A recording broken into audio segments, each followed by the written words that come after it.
Good afternoon, and welcome to the iGaming podcast. Today we have with us just an events guy, Eman Pulis. How are you doing, Eman? I'm doing great. I love how you know how I love to call myself as just an events guy, Of although that has morphed a little bit since COVID. yes, yes, of course. Oh, I was there actually when that famous quote was born. I believe it was on the first inaugural AIBC conference, if that's correct, right? Most likely, yeah. And it has Most been likely. haunting you since ever since then. Just an event guy. I love to throw it in, yes. Yeah. You're doing well today, Em? I'm doing great. Been awake since 4, so now it's what, 2 in the afternoon, so it's been a long day already. Yeah, yes, it has been. It has been. Eman, it's really nice to have you here today. And as a fellow organizer, it's really interesting for me to talk about this topic today. It's really interesting to kind of hear your opinions on what's going on in general with COVID and kind of the future of events, stuff like that. I mean, we've known each other since before you started SiGMA, even when you were even more just an event guy back in the day, and it's been really cool to see SiGMA being born and going from strength to strength every year and stuff like that. So I just wanted to kind of start. Can you run through a little bit the history of SiGMA? Kind of how did this idea Yeah, be? Why did you decide to start this yeah, conference? well, I love telling this story. Mm. I'm not a gaming guy. My background was purely events. Mm. I used to organize a lot of parties since time immemorial, maybe 20 years experience throwing some of the biggest parties in Malta. But I was getting sick and tired of that scene. I was growing older. The crowd remained the same age. So the age gap was always growing and growing. And I realized that the only people who were spending some money at my shows were the people who worked in gaming. So there's me thinking simplistically, why am I doing events for everyone? I should just be doing events for the gaming crowd. And that's how the thought of SiGMA, the Summit of iGaming in Malta, was an acronym for Summit iGaming Malta back then, took off. I had no clue what gaming was. I had little clue what affiliates were, what operators did, what suppliers did. But I said, let's give it a shot. And it worked. Yeah, that's to say the least. And I mean, now what is it, 6 years later or something of the sort? You are obviously one of the bigger organizer in the space, and going from strength to strength each year. And it's cool to be kind of a part of this journey and see the journey that you've done. And that's certainly inspired us, obviously, in our quest as well to create better and better events as well. So now, obviously, so you've had this journey, and you've been growing from year to year, and then all of a sudden it's 2020. March comes, and the whole world gets turned upside down. Like, how was that experience for you guys with SiGMA in March? I mean, you were just in the middle of planning the Manila event. That's right. And that was looking good, and all of a sudden everything gets thrown on its head. Can you take us through a little? Yeah. Well, to me personally and to the company, it wasn't a shocker. Let's keep in mind, I was living in the Philippines, Southeast Asia, very close to the heart of where it all started bubbling, in Wuhan. So I've been hearing about the virus a bit more closely than my fellow friends back in Europe back then. We're talking November, December. So I had been living the experience, the nightmare, if we want to call it that, for quite some time. So my thinking had started preparing me for an eventual case scenario. So it wasn't just a problem that hit me in February. It was an issue that gradually built itself around us since December, I would say. Well,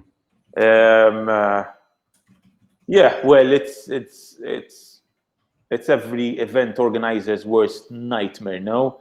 Even bigger than that, I would say, to have a lineup of events planned, and not even in your wildest dreams would you anticipate that a natural disaster could have such an impact. No, usually a natural disaster could have an impact on one event. No, so you have to cancel one event because of blah blah blah. But not in your wildest dream would you think that you'd have to start preparing for an eventuality that your event for the next year or for the next 2 years, for the next 3 years, have to be postponed and rescheduled. So we're going through that, but thank God, I think we're a very resilient company. So I know we took the right steps to mitigate the risk, not only sit there and shrink just to wait for the whole storm to pass by, but I think we took a very proactive approach. So we're also morphing as a company to become even more resilient should other pandemics hit in the future. And I'll be able to talk to them to talk about this in further detail, perhaps, as the interview unfolds. Yeah. Let's do it now. I would love to hear kind of what are your thoughts. I mean, even going back to March, I would say from my perspective, what happened within our organization is, it was so much uncertainty back then as it is now still.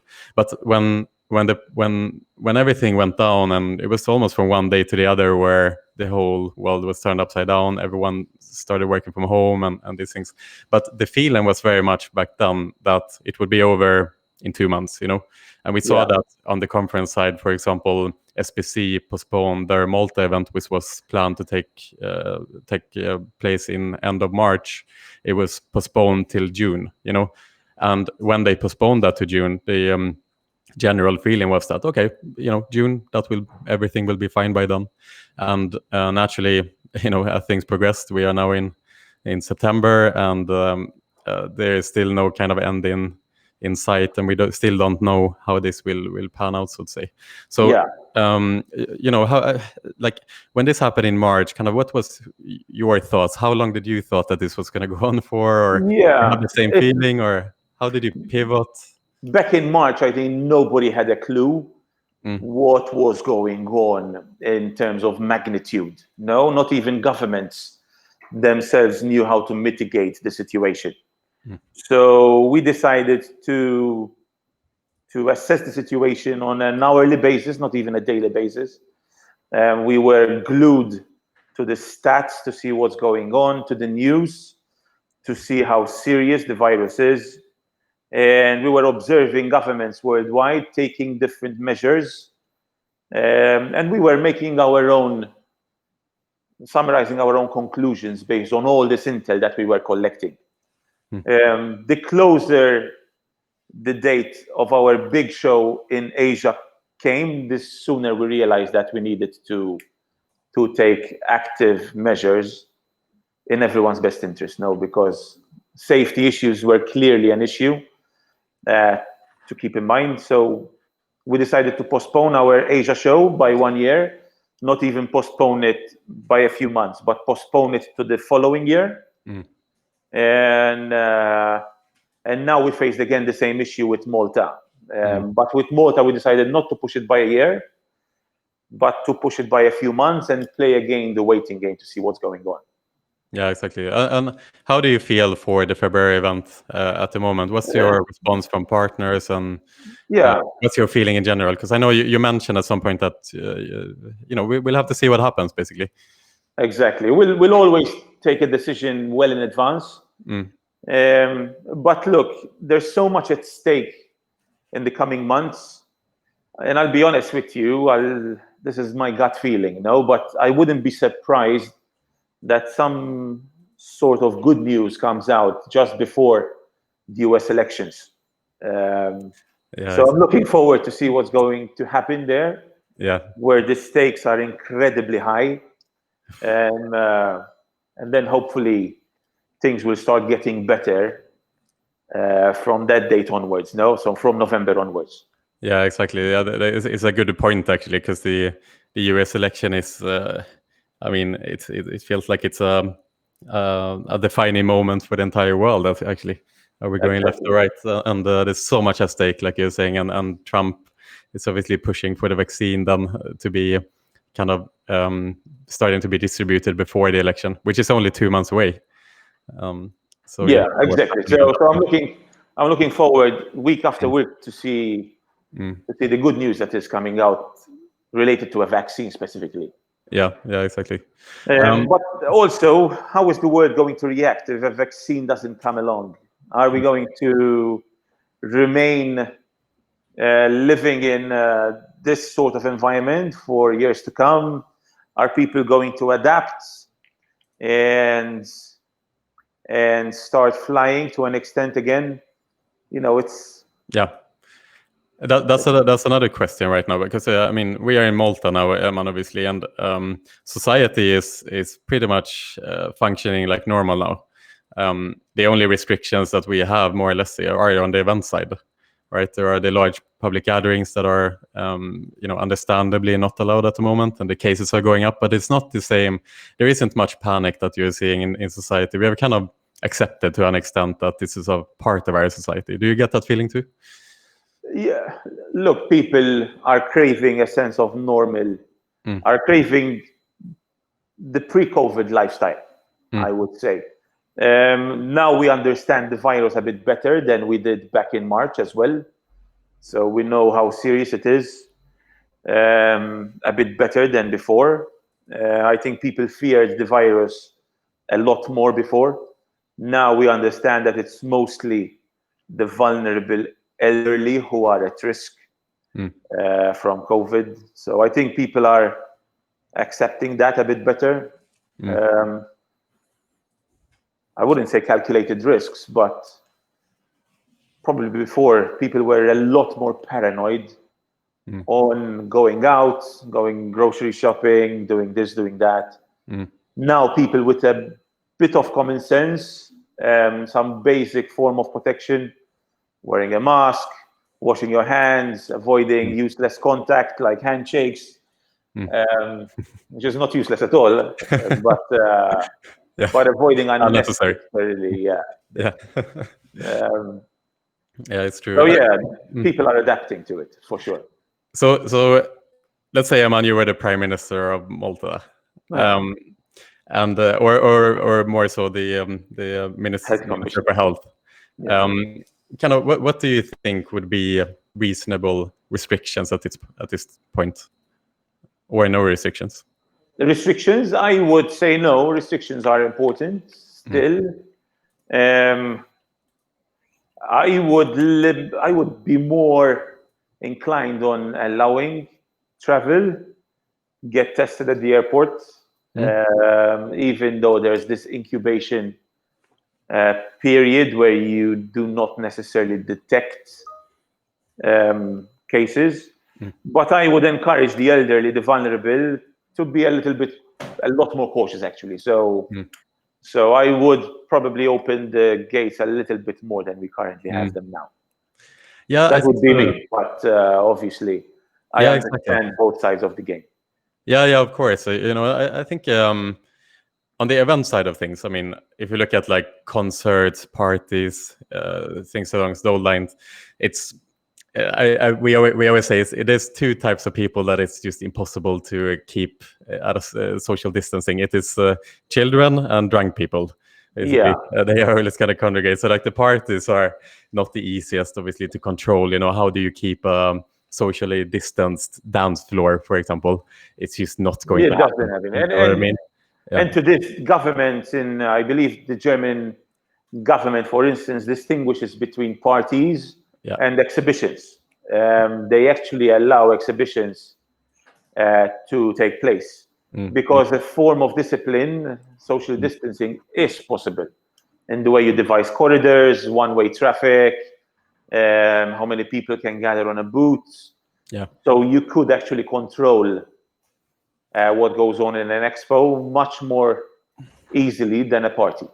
Exactly, and I think it was WHO who released like a risk assessment, basically, for events, where you go through the risk assessment, and you risk what mitigations you are doing to certain. And they grade you, And they grade you, like how dangerous is the event, and like you're saying on the Expo side, many of these kind of restrictions or kind of things that you want to mitigate to get into a healthy, to a safe event is possible to actually do. So should it be more like, the government should look at events, especially large-scale events that are perhaps important for the economy? Should they look at them kind of on a one-to-one basis and calculate the risk rather than kind of putting everyone into the same box? I believe so. And I believe the government is looking at situations like these. I mean, and also for the industry. When COVID hit, thoughts start racing your mind. No, you think, well, does the industry actually need physical events? Yeah. It seems like they can survive on online events. But if there's one thing that I now know for fact, is that a lot of business is done in these events. A lot of business matures during these events. So I know once COVID is over or subdues, people are going to be craving connecting at those shows once again. I'm pretty sure. Do you think there'll be two camps on that front? Because there was a recent GPWA poll that asked the question basically, when will you return to a live event? And 82% said Q3 2021 or later, and almost 50% said 2022 or later. Is that a knee-jerk reaction to it? Or do you think there's two camps? There's like no, people like us who really want to get back. One doesn't exclude the other. So those 82% and those 50% are also craving going back. They're just a bit more cautious because of COVID or because of company policy. But they're not saying, I think none of these 82% are saying, you know what, I think we can do just as fine without going to any events. They're not saying that. So whether it's next year or even the year after, I think people are craving going back to shaking hands and doing business face to face. But let's face it, we've tried it in online conferences. We organize them ourselves. The networking just doesn't happen as greatly as face to face, doesn't it? I completely agree. I mean, I think this is a discussion on its own too, like the online events in general, and it's not a secret. I mean, we spoke about it before the podcast here, man. I mean, it's not a secret that they aren't as popular as, let's say, we would have hoped as organizers, especially in these times. When we are trying to do the best we can to connect the industry. But then the question is why? Why do you think that the digital events are not that popular when it's so easy to attend? Well, because what are you looking after when you fly to an event? The holistic experience you get from flying to London for ICE, or flying to Manila for SiGMA, or to Malta for SiGMA. The holistic experience is so much bigger than just content. It's so much bigger than networking on an online platform. You're building friendship. Ultimately, I believe a lot that business is done between people and seldom between companies. So it ultimately boils down to people becoming compatible and wanting to do business with each other, especially in gaming, more so probably than in other sectors. And these kind of relationships are fermented in expos like ours.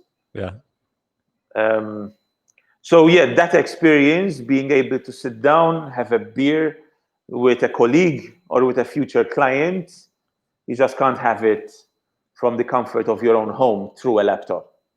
And I think that has definitely been the feeling through the digital events so far. But then I ask myself this, Eman. Yes, we look at the digital events and they haven't been great. But there is a lot of networking happening online. I mean, the world's biggest social media platforms, Facebook, we use hours and hours per day. So then I ask myself, is it a format that is wrong? Is it that we just haven't found the key? You know what I mean? Like LinkedIn, Facebook. I mean, these are extremely valuable tools for us as professionals. But have they been used, to close 6, 7, 8-figure deals. Yeah, exactly. Yeah. That's a good point. You know, You know what I mean? it's the first step perhaps, and then the deal happens then at the conference, so to say. It's like That's right, exactly. you warm up the leads at these platforms, and then you close them at the conferences, let's say. Exactly. And also, your attention span is different when you're talking to someone through a keyboard or when you're meeting them face to face. I believe in any conversation, the largest percentage of information you seep through isn't verbally, but it's through non-verbal communication. It's Yeah. whether I'm looking elsewhere, it's Yeah. whether I'm facing you square, it's whether I'm keeping my hands crossed, meaning that I'm shying away from giving you all the information. I believe non-verbal cues are 70% of the conversation. Yeah, that's what And you lose most of that from a virtual conference. Yeah. So there's so much that's hidden that you can't have virtually. And by hidden, I mean all this non-verbal communication, the experience of bonding through a couple pints of beer with a potential client, the availability of being able to read someone, whether he's honest, whether he's genuine, Yeah. whether he's trustworthy, who he's surrounding himself with, how legitimate is this company based on the booth, based on his other colleagues on the booth. You can tell so much from an expo that you can't really tell in a virtual environment. No, I mean you're right. Obviously, I mean there's the friendships. That's how the friendships are forged in a lot of ways in that regard. But I mean, the other side to this as well, I guess would be that pre-COVID, like BC, before COVID,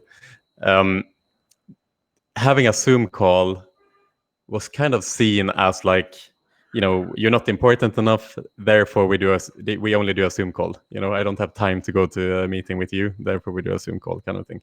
I wonder. I have a feeling that has kind of become irrelevant, that question now. Like Zoom calls is now the standard, and even to the point where, for me at least, I much prefer to do Zoom calls than actually meeting in person. Not because I don't enjoy spending time with someone, but I just have so many things to do. Yeah. And I think after COVID, especially so, because everyone has become so much more efficient now. It gets a feeling of. Sure.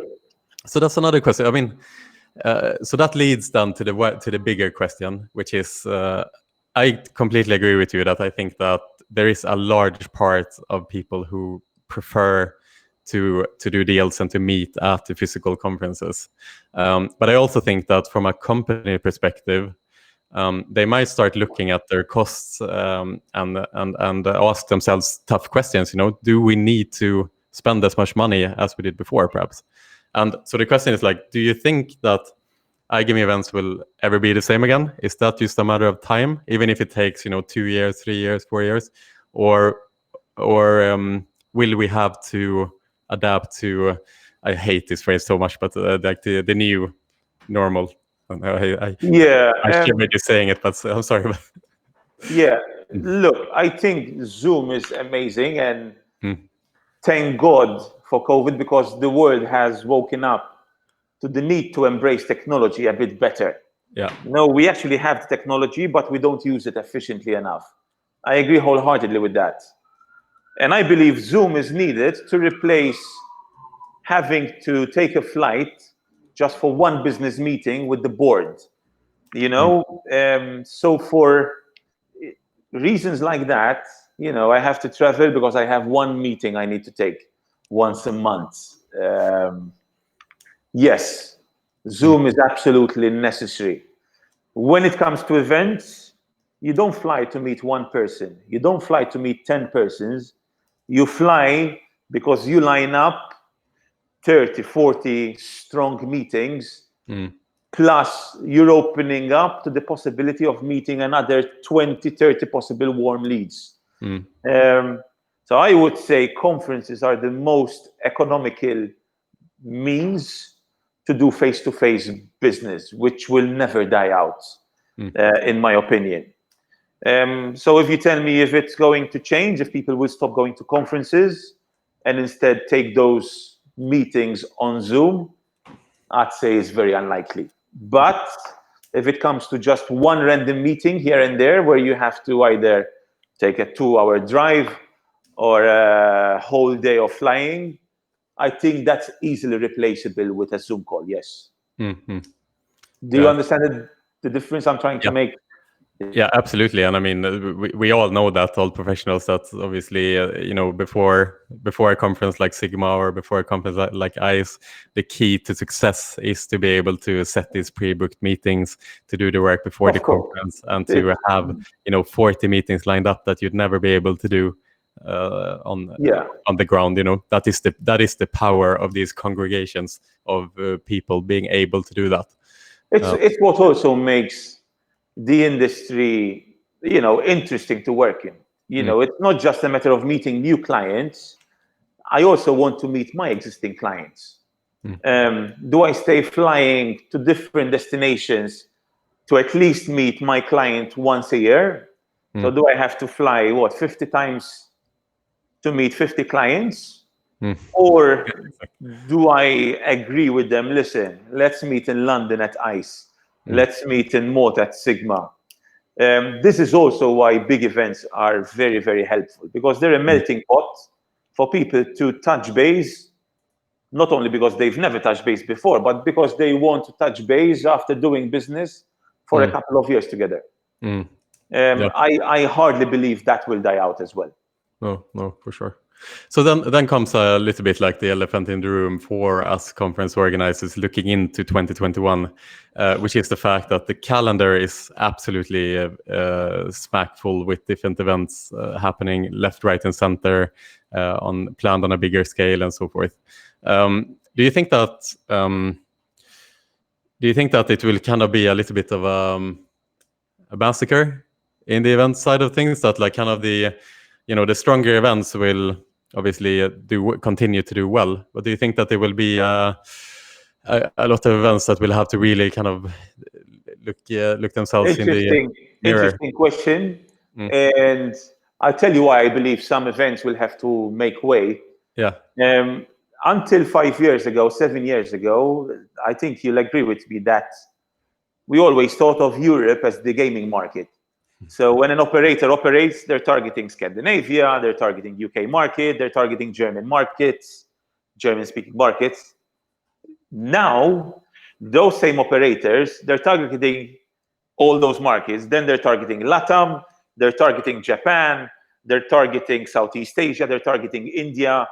So whereas before they had to attend few conferences around Europe, now they also need to attend a conference about LATAM, a conference about North America, conference about Asia, conference about India.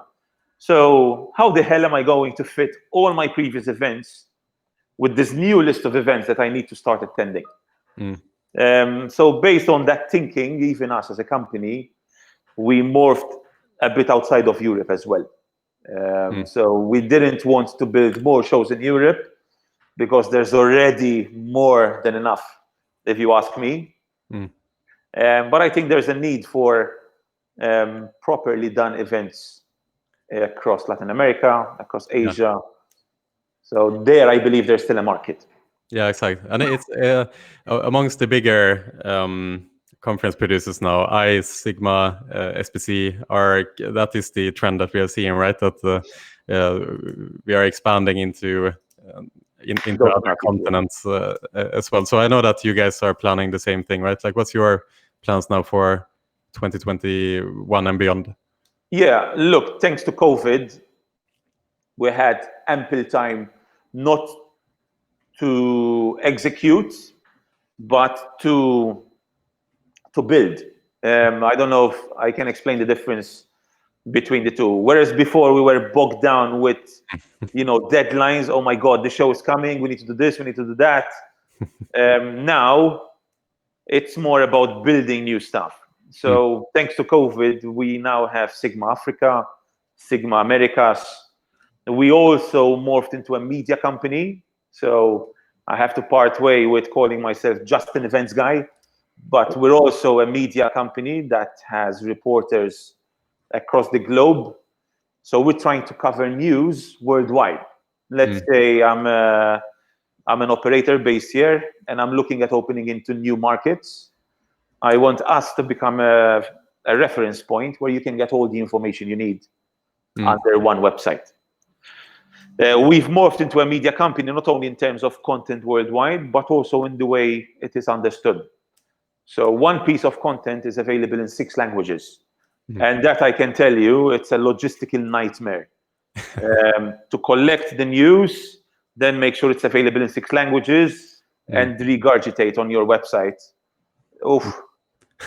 We're learning as we go along. No, it's only been 3 months, but I've realized there's so much we can do besides events. And it's been a great adventure so far. Yeah, and that I think is the important thing in this situation is, like you're saying, taking the time and the advantage that we have to think about, what other ideas are there, like what other natural ways are there to develop as a company. Like you're saying, you're developing into a media company, expanding those arms, becoming a global company in the meantime, and kind of understanding how that all makes sense together. It's a great opportunity to pivot and to just plan for the future in general. Like, who do you think will be like the winners and losers through this situation? Not mentioning names, perhaps, but like in general. I think the winners are those who are taking bold decisions to build stuff rather than shying away, locking themselves in their own office and shrinking. So thinking about, oh my God, we need to let go 80% of our workforce because COVID is going to last so much longer. Those guys will likely not make it if they're just thinking about shrinking and not building. I don't know who these are. I think we're not doing that exercise because we're building a lot. So I hope we'll emerge on the winning side once COVID is over. No. No, I think so too, and I think that this is an opportunity for us as organizers to capitalize. Like, are you? It's not going to be the best year financially, obviously, for none of us, and it's tough times in that regard. But can you do things right now, and can you capitalize on this situation? You'll emerge with a better market share eventually, and I think that is the situation that a lot of us are in. And it can also be that the whole companies, some companies might change. I saw one organizer, like on the smaller scale, they also became a media company now, but not really towards events. They are like doing media productions, like they are helping their kind of partners to create advertisements and media and producing these type of things. So they are morphing into a different type of organization altogether. And I think all the organizations need to look at themselves. If you are in the event sphere, like really look at yourself and try to come up with a business model where you can carry the company through this crisis for as long as it needs, because we don't know. Like you're saying, it could be a year, it could be 6 months, could be 2 years. We don't know that, right?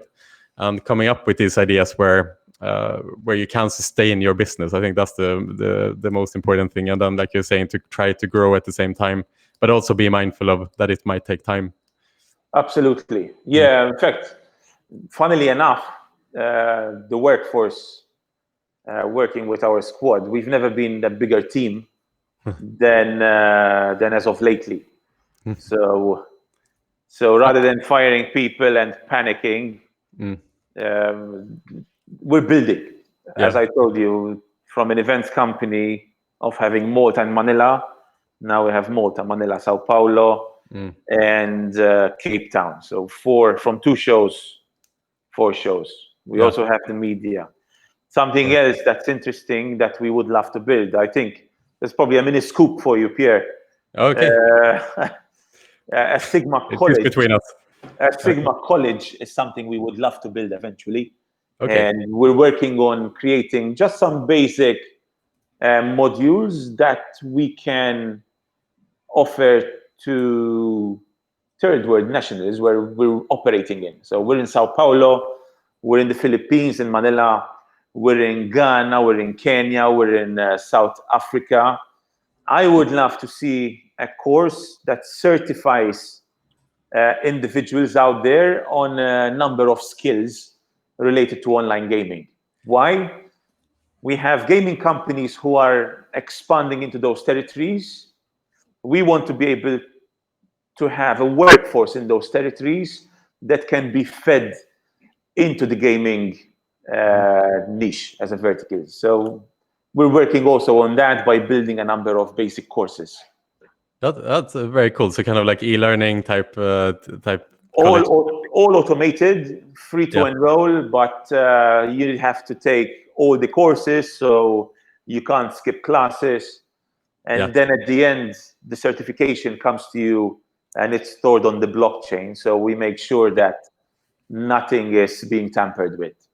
Yeah. So this is the project we're working on at the moment, and we'll have more details in the coming weeks and months. Very cool. Yeah, exciting, Emma. I mean, this is the type of like outside of the box type of ideas that also will widen the organization. It gives the organization more credibility. Yeah, You know, yeah, you're able to do more. You're able to widen the network, and then once you widen the network, you're more interesting to work with as a partner as well. yeah. Because think about it, Pierre. Ultimately, as an events company, as a media company, you always want to answer an issue. How can I help these companies? How can I make myself relevant to them? The event, sure, it helps. The media, giving them exposure, definitely it helps. Being able to connect a healthy amount of workforce in those regions, I think would be another huge step in the right direction.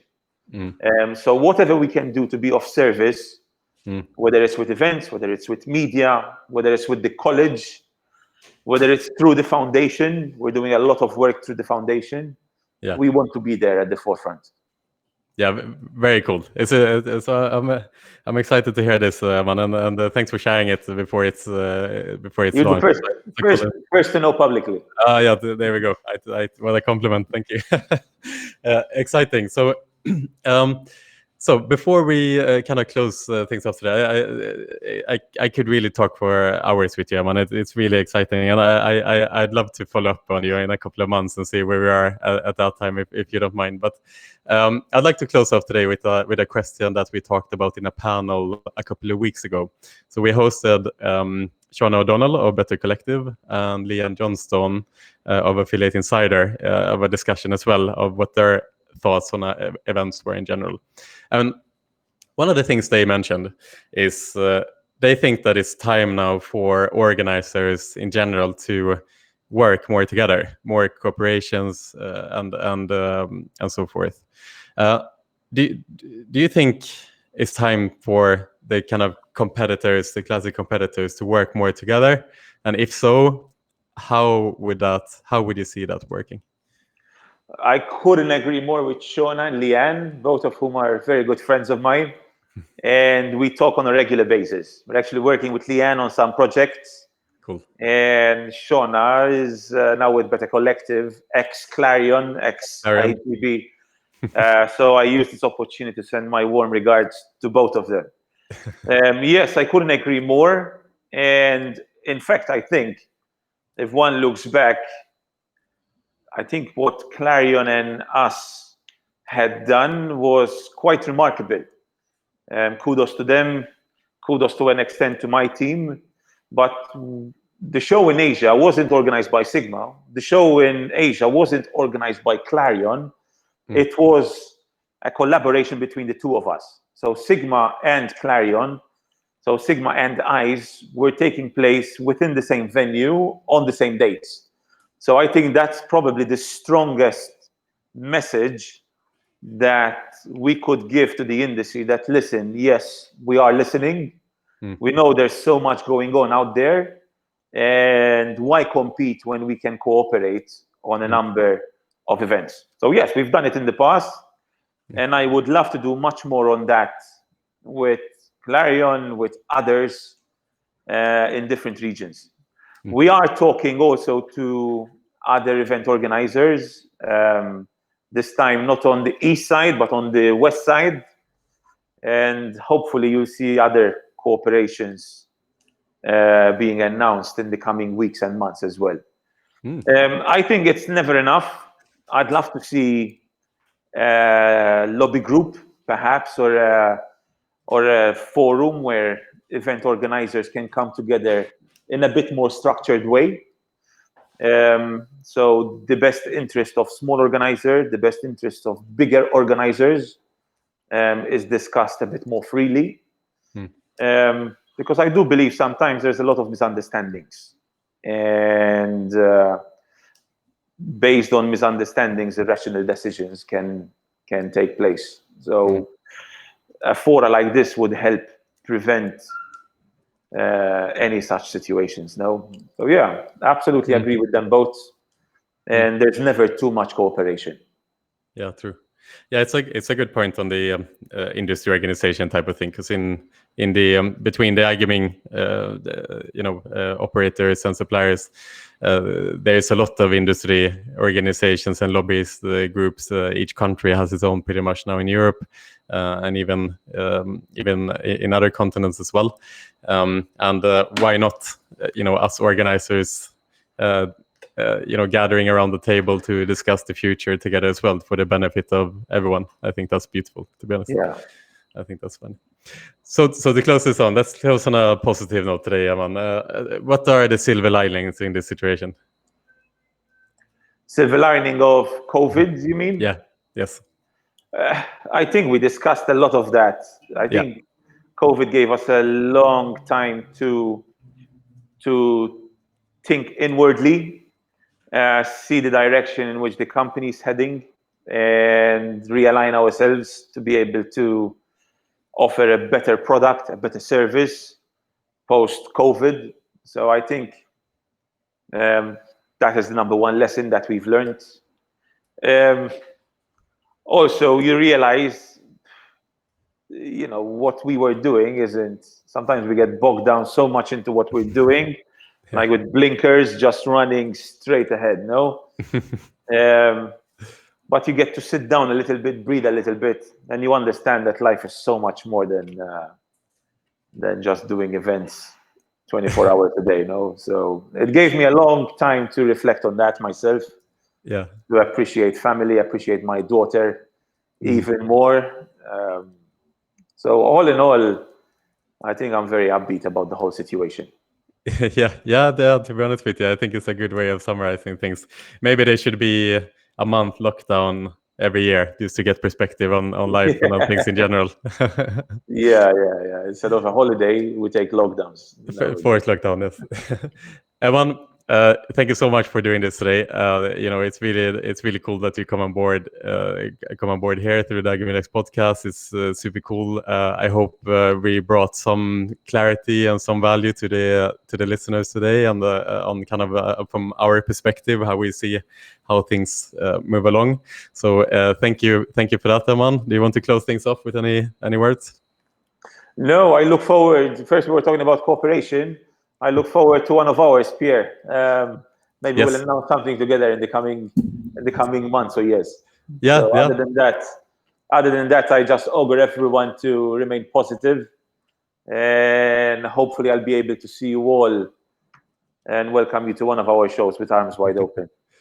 Great, Eman. We are all ears on our side, so whenever you want to meet up in person, shake hands or shake elbows or whatever you do these days, I'm fine with that. So thank you so much today, Eman.